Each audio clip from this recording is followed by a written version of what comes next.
بسم اللہ الرحمن الرحیم۔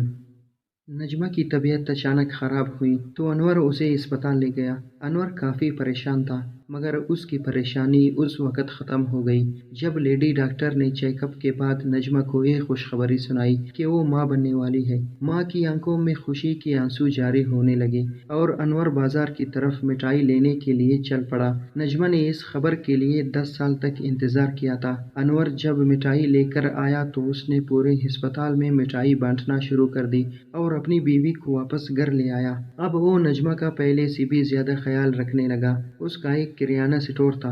پہلے وہ سٹور پر رات گئے تک کام کرتا تھا کیونکہ رات کے وقت گاہک زیادہ آتے تھے، مگر اب نجمہ کی وجہ سے وہ شام کو ہی گھر واپس آ جاتا۔ دن گزرتے گئے اور آخرکار وہ دن آ گیا جس کا نجمہ اور اس کے شوہر کو بڑی شدت کے ساتھ انتظار تھا۔ 10 سال کے بعد نجمہ کا بچہ پیدا ہوا۔ نجمہ کو جب یہ پتا چلا کہ وہ ایک بیٹے کی ماں بن گئی ہے تو اس کی خوشی کی انتہا نہ رہی۔ وہ اپنی تکلیف بھول گئی اور لیڈی ڈاکٹر سے کہا کہ میرا بچہ میرے سامنے لاؤ، میں اپنے بچے کا دیدار کرنا چاہتی ہوں۔ لیڈی ڈاکٹر جب بچہ اس کے سامنے لائی اور بچے سے کپڑا ہٹایا تو بچے کے سر پر ایک بڑا سوراخ تھا اور اس کا دماغ سامنے حرکت کرتا دکھائی دے رہا تھا۔ یہ منظر دیکھ کر ماں رونے لگی۔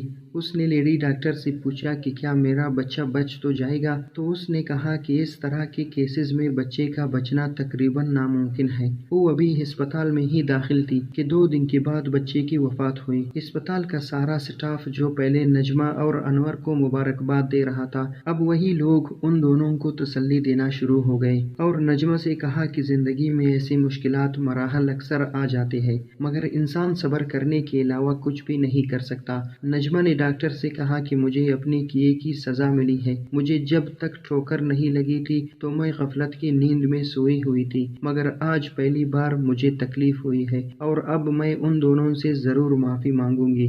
ڈاکٹر نے کہا کہ آپ کس کی بات کر رہی ہیں اور آپ کس سے معافی مانگیں گی؟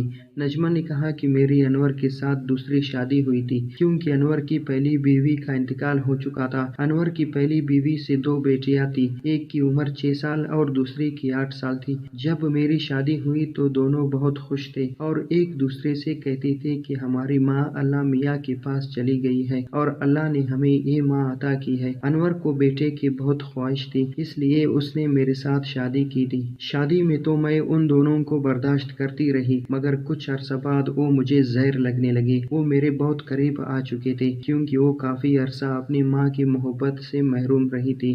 اب میں نے دل میں یہ فیصلہ کر لیا تھا کہ ان دونوں کو اپنے سے دور کر دوں گی۔ میں نے اپنا سوتیلا پن دکھانا شروع کر دیا اور انور کی غیر موجودگی میں ان پر ظلم ڈالنے لگی۔ میں نے ان پر اتنا زیادہ ظلم کیا جو کہ شاید ان کی اوقات سے بھی زیادہ تھا، اور صرف یہی نہیں بلکہ جب انور گھر آتا تو میں ان سے دونوں کی شکایت کرتی۔ وہ بیچارے ڈری اور سہمے ہوئے خاموش رہتے تھے۔ وہ بہت چھوٹے تھے اس لیے اپنے باپ کے سامنے میری شکایت نہیں کر سکتے تھے۔ انور صبح دکان پر چلا جاتا تو میں ان کو اپنی مرضی کا ناشتہ دیتی تھی۔ ابھی وہ کھانا کھا رہے ہوتے کہ میں کھانا ان کے سامنے سے اٹھا لیتی۔ ایک دن وہ بیچاریاں بھوک سے نڈال ہو کر کچن میں کھانا تلاش کرنے لگے تو میں نے گرم سیخ سے ان کے ہاتھ جلا دیے۔ ظلم کا یہ سلسلہ کافی عرصہ جاری رہا۔ ایک دفعہ میں نے ان کو رسی سے باندھ کر چھت سے لٹکایا ہوا تھا کہ اچانک ان کی خالہ گھر میں داخل ہوئی اور اس نے سب کچھ اپنی آنکھوں سے دیکھ لیا۔ وہ مجھ سے جھگڑنے لگی اور کہنے لگی کہ تم انسان نہیں، ایک ڈائن ہو۔ ہمارا جھگڑا جاری تھا کہ انور گھر میں داخل ہوا۔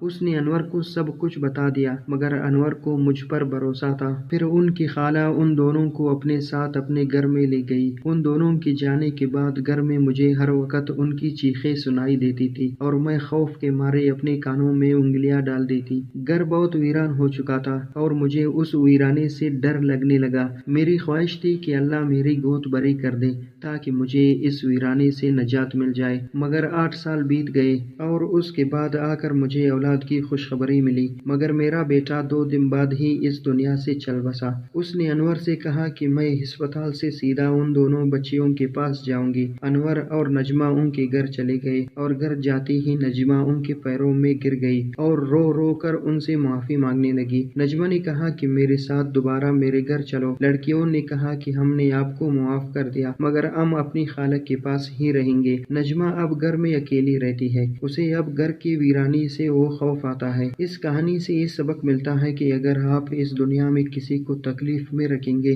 تو ایک دن وہی تکلیف آپ کو بھی سہنی پڑے گی۔ اس لیے اللہ تعالیٰ سے ہماری دعا ہے کہ وہ ہمیں اچھے کام کرنے کی توفیق عطا کرے۔